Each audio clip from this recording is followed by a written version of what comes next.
Olá, queridos amigos, aqui é a Sandra Amaral, fisioterapeuta, e o título do vídeo de hoje é Há 2000 anos, o livro psicografado por Chico Xavier, pelo Espírito de Emmanuel.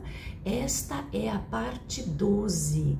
Se você ainda não assistiu as partes de 1 a 11, dá uma conferida, elas têm sido muito visualizadas e a história está bastante empolgante porque nos traz muitos ensinamentos.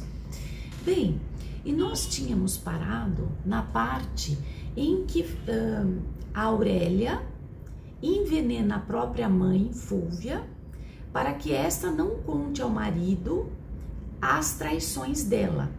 E ela traía o marido com o marido da Flávia, com Plínio.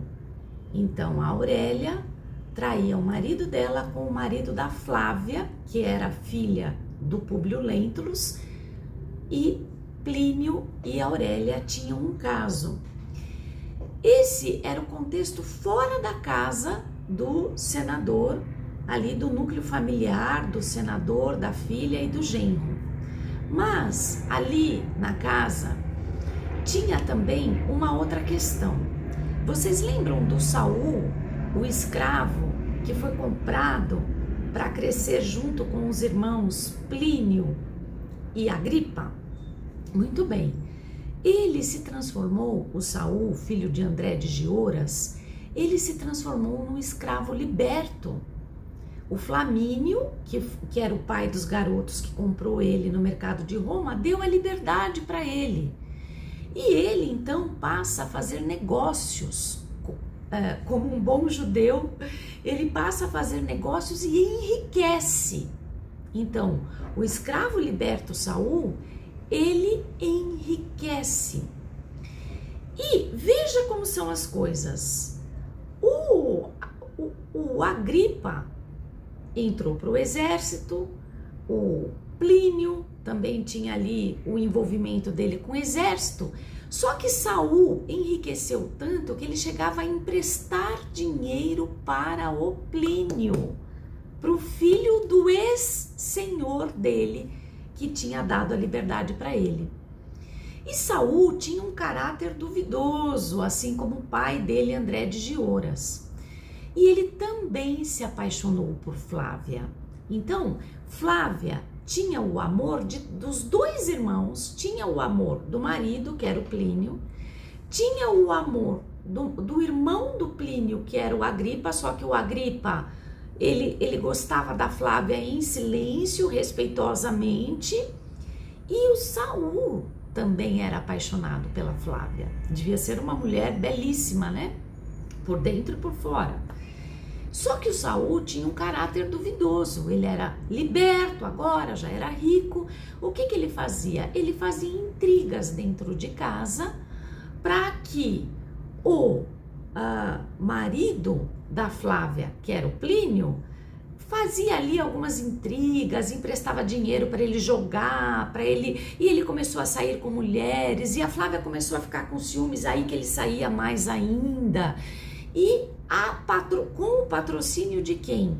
Do ex-escravo, do Saul, que agora tinha enriquecido e emprestava dinheiro para o próprio filho do senhor que havia dado a liberdade para ele. Vejam como são as coisas. Então havia ali aquela intriga dentro de casa, quer dizer, a Aurélia era apaixonada por Plínio há muito tempo, antes dele casar com a Flávia, ela ficava querendo se relacionar com Plínio. Fora isso, Plínio estava em dificuldades financeiras, era patrocinado pelo Saul e incentivado por Saul a continuar nos jogos e ali na traição, porque Saul, que frequentava a casa, queria ter o caminho livre para poder investir na Flávia, que ele era apaixonado. A tal ponto que Saul vai procurar um guru. Ele vai procurar ali um adivinho da época, que eles eram muito procurados.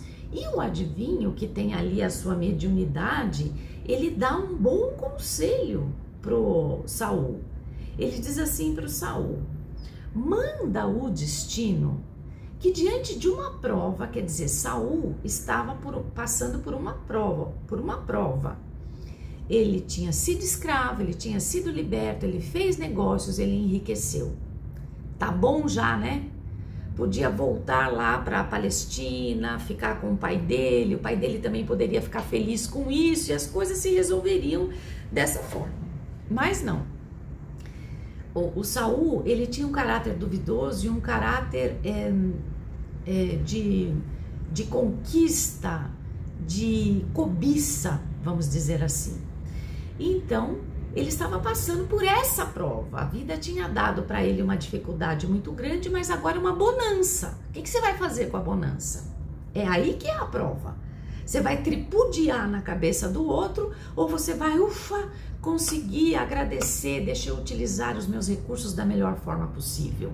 Isso é uma prova, todos nós passamos por provas assim. O que é que a gente faz quando tem dinheiro nas mãos? E quando tem dinheiro e poder nas mãos, o que a gente faz? É uma prova, a gente precisa saber. Porque se a gente merecer a confiança de Deus, nós vamos utilizar, se nós merecemos a confiança de Deus para essa conquista, nós vamos utilizar bem. Senão, nós vamos cair. Era isso que o adivinho estava tentando falar para o Saul. Então, o adivinho diz, manda o destino que diante de uma prova pode-se contrair um débito moral, ou seja, você está passando por uma prova. Você pode emprestar dinheiro para afastar o marido da Flávia, para conquistar a Flávia mesmo sem ela gostar de você. Você pode usar o seu dinheiro para manipular pessoas e situações. Aí você terá contraído um débito moral. Você terá caído na sua prova. Você terá perdido a chance de fazer uma coisa boa. Então, pode-se contrair um novo débito moral, que era o que Saul estava fazendo, ou resgatar o passado doloroso. Que passado doloroso? O passado de outras vidas de Saul, que ele tinha que passar por uma infância de ser escravo, e ele tinha sido dado a ele a oportunidade de ser um escravo liberto rico. Então ele teria ali naquele momento resgatado um passado doloroso dele, que nós não sabemos qual é, mas era um passado doloroso. Ele poderia ter resgatado. Ou, continua o vidente, o adivinho, ele diz assim, ou você pode resgatar o passado doloroso com o precioso valor moral dos sofrimentos, ou seja, você ama essa mulher, mas você vê que ela tá casada com o teu amigo, que eles se amam, aí você aguenta isso e vai procurar a tua vida de um outro jeito. Então você teria o quê? Naquele momento você teria zerado os seus débitos e você estaria começando a criar créditos, moralmente falando, né? Ou se você não for capaz de resgatar o passado doloroso com o precioso valor moral do sofrimento, de gostar dessa mulher e de não atrapalhar o casamento dela, se você não for capaz disso e de aproveitar, é uma purificação redentora. Se você aguentar o sofrimento, você está se purificando e se redimindo para uma situação melhor, onde você foi capaz de sanar, de zerar os seus débitos e começar uma nova vida através do precioso valor moral de um sofrimento. Você conseguiu isso? Ótimo! Você zerou isso daí e agora novas situações melhores vão começar a acontecer na sua vida. Ou, no caso de Saul, você não deu conta, caiu na prova, não foi capaz de sofrer moralmente em prol daquilo que é ético, daquilo que é bom, você complica demais o seu destino, porque recebeu a chance de melhorar e ao invés de melhorar, você piorou. Então nós vamos ver o que vai acontecer com Saul. Então o adivinho dá esse conselho para ele, mas Saul, naquele orgulho, naquela avidez por conseguir o que ele quer, O que ele faz? Ele pega um monte de moeda, joga em cima da mesa e fala: você vai ter que me ajudar. Aí o adivinho entendeu na cabeça dele que ele tinha feito a parte dele e ele resolveu se vender por dinheiro, o adivinho. Então ele começa a pagar bem o adivinho começa a ajudá-lo para que ele consiga, de alguma maneira meio torta, os seus intentos. Então, as forças negativas do adivinho também atrapalharam a vida conjugal de Flávia e de Plínio, junto com a cobiça da amante de Plínio, junto com a traição do próprio amigo que cresceu com ele e que estava fazendo tudo para o casamento dele acabar. Então foi uma conjunção de coisas que fizeram Plínio se afastar cada vez mais do lar, até chegar ao ponto que ele vai abandonar Flávia para fugir com a Aurélia, a amante, depois que a Aurélia mata a própria mãe. Enquanto isso, dentro da família, a esposa do Flamínio, a mãe de Agripa e Plínio, esposa do Flamínio que morreu, que era o grande amigo do Públio Lentulus, ela também adoece severamente. E quem vai cuidar dela com todo o desvelo, com todo o amor do mundo? Lívia e a serva Ana. Elas saíam todas as manhãs de casa e passavam um dia e às vezes a noite cuidando da esposa do Flamínio. Essa esposa do Flamínio, quando o casal veio de Roma e Públio foi falar com ela: eu tô achando que a Flávia me trai, aquelas encanações da cabeça do Públio, a esposa do Flamínio corroborou, falou: realmente, eu acho que ela tá meio estranha mesmo, ela vem aí com essas ideias de cristianismo, ela tá toda diferente.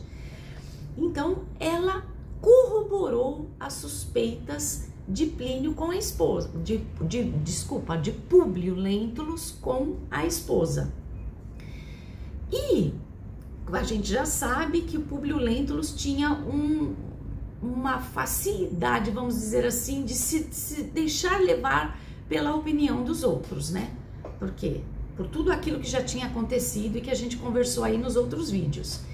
Então, quando a esposa do Flamínio Severus adoece e ela recebe cuidados irrestritos de Lívia e da serva Ana, e ainda angustiada, com medo da morte, ela ainda é consolada com o evangelho de Jesus, porque Lívia e Ana eram cristãs. Ela começa a se transformar ali no leito de morte, vendo o quanto a atitude, o caráter da Lívia estava consolando e ajudando ela neste momento derradeiro de sua vida. Fora isso, ela tem um dia uma visão espiritual. Você sabe que as pessoas que vão morrer muitas vezes, mesmo sem ter essa mediunidade, acabam vendo o mundo espiritual ali nos derradeiros momentos, né? É quando o doente fica assim, olhando vazio e conversa coisas aparentemente desconexas, né? Mas ele está ali relatando o que ele está vendo no mundo espiritual. E aí ela ainda tem uma visão com o marido, o Flamínio, que agora em espírito vem falar para a própria esposa que ela jamais hostilize a Lívia, que trate a Lívia como uma verdadeira filha, coisa que ela não conseguiu fazer depois que o casal voltou de Roma. Então ela acorda desta visão e se arrepende profundamente de tudo que ela vinha fazendo, e ela vai falar nesse momento para o Públio, que o Públio acredite na esposa, que a esposa tem um caráter ilibado, que o próprio marido Flamínio vem corroborar o quanto ela é verdadeira. E aí Públio resolve acreditar, porque a outra falou, não porque ele está vendo o testemunho da esposa. Um grande abraço e até a parte 14. Kuya isoho, musohruwa naikikuna.